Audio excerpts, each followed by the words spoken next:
जब पुलिस आई है हमारे घर में तो ये बच्चे जो थे घर में दोनों अकेले थे, तीनों। अमार भी था इनके साथ। इनको पुलिस ने ऐसे प्रेशर के साथ हमारी सेफ लंबारी तोड़ी और दरवाजे तोड़े। जब तोड़ फोड़ की हमारे बच्चे कंफ्यूज हुए और एक हम तो यहाँ से गिलगित बुल्तिस्तान गए हुए थे, तीनों भाई जो बाद भाई के भाई थे भागे हुए थे। पीछे मेरी वालदा थी घर में और मेरी भाभी थी और उन्होंने वालदा को भी रेस्ट किया और भाभी को भी रेस्ट किया। और जो तीनों जो बच्चे थे, अमार उस टाइम कंफ्यूज हुआ और अमार खामोशी इख्तियार कर गया। और उसके बाद अमार कोई 2 घंटे में उस दिन के बाद एक बार बात करता था और अमार को उनके हवाले करके काम वाली के, रात को सारी रात काम वाली के हवाले रहा। हमें भी इस चीज़ का पता नहीं चल सका।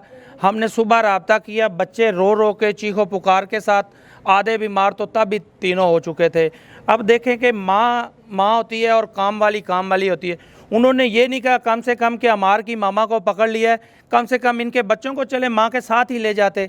बाप पहले पकड़ा हुआ था, माँ रो रो के पीछे, मतलब कि माँ पीछे रो रो के घर में चीखो पुकार कर रही थी और बच्चों को यहाँ फेंका उन्होंने और ले गए। एक आबाद का 3 साल का बच्चा है, वो भी बहुत सख्त बीमार है। अभी ये 6 साल का शहजेब है, इसको डॉक्टर ने टेस्ट किए हैं, कल उसे हेपेटाइटिस C निकल आई है। ये सब टेंशन का शिकार हैं और ये सब पुलिस की वजह से हुआ है। जो तमाम दारे इसके रिलेटेड हैं उनकी वजह से हुआ है। मैंने मरवत साहब की रिक्वेस्ट की है कि ये हमारा केस करें। अमार का कत्ल किया गया है और इसमें हॉस्पिटल वाले मुलव्वस हैं, डॉक्टर साहब जो भी अदारे के रियासत के लोग हैं, इसको मरवत साहब हमारे केस को देखेंगे और इंशाल्लाह मरवत साहब हमें इंसाफ लेके देंगे कानून से। आपको इदारों की तरफ से कोई तसल्ली, कोई तशफ़ी दी गई कि ठीक है आपके साथ जुल्म हुआ है तो अब हम इबाद को जो है उससे निकाल कर मिलिट्री कोर्ट से हम उसे ATC में पेश कर देते हैं, या उनकी रिहाई के लिए कोई किसी किस्म की कोई बात की हो आपसे? बस हमें तो जी फ़िलहाल जिस दिन अमार की मौत हुई है उस दिन 1-2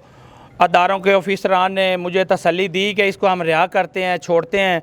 और मुझे ये भी क्या कहा गया कि इसको 3 दिन के लिए आबाद को घर में ही रखेंगे और आपको ये दे देंगे 3 दिन के लिए। लेकिन जिस तरह आबाद को जनाजे पे लाया गया और जैसे जो हुआ हमारे साथ सबको पता है, एक ने इधर से शलवार से पकड़ा हुआ, एक ने इधर से, यानी कि वो जनाजा भी नहीं पढ़ सका। और मेरे भाई आबाद को तो अपनी होश नहीं थी कि उसको वो अपने बच्चे का ठीक से मुंह देख लेता। लेकिन उसके बाद मुझे ये ट्रक की बत्ती के पीछे लगाया हुआ कि छोड़ देंगे, लेकिन उस दिन के बाद मेरे साथ किसी का कोई राब्ता नहीं है। काजी फ़ायज़ ईसा साहब से आपको कोई उम्मीद है? काजी फ़ायज़ ईसा साहब से मैं पूरी उम्मीद करता हूँ। वो हमारे कानून, अब हमारे इस टाइम अदालतों के मेन हेड हैं, कानून के मेन हेड हैं और मैं रिक्वेस्ट करता हूँ काजी फ़ायज़ ईसा से और मैं उम्मीद करता हूँ कि मेरे अमार बेटे का इंसाफ होगा और उसका जो भाई बेगुनाह नजायज़ 9 मई के वाक़या में अंदर उन्होंने ऐसे रखा हुआ है उसका हमें इंशाअल्लाह ताला काजी फ़ायज़ ईसा साहब इंसाफ देंगे। और हमारी जो चीफ़ जस्टिस ऑफ पाकिस्तान है, इंशाल्लाह हमें उनके ऊपर पूरा यकीन है। इन हालात में बस ये बता दें कि आर्मी चीफ साहब से भी कोई अपील है, चूँकि इस वक्त तो मुल्क तो कहीं और से चल रहा है। जी आर्मी चीफ साहब से तो बिल्कुल बार मैं कह चुका हूँ कि मैं आर्मी चीफ साहब हमारे मुल्क के हेड हैं जी। और हाँ, हम तो आर्मी की वैसे हमारे सर का ताज हैं आर्मी पाकिस्तान की। और मैं रिक्वेस्ट करता हूँ कि मैं पूरी उम्मीद करता हूँ इंशाल्लाह आर्मी चीफ साहब हमें पूरा हमारा साथ देंगे और इंसाफ देंगे।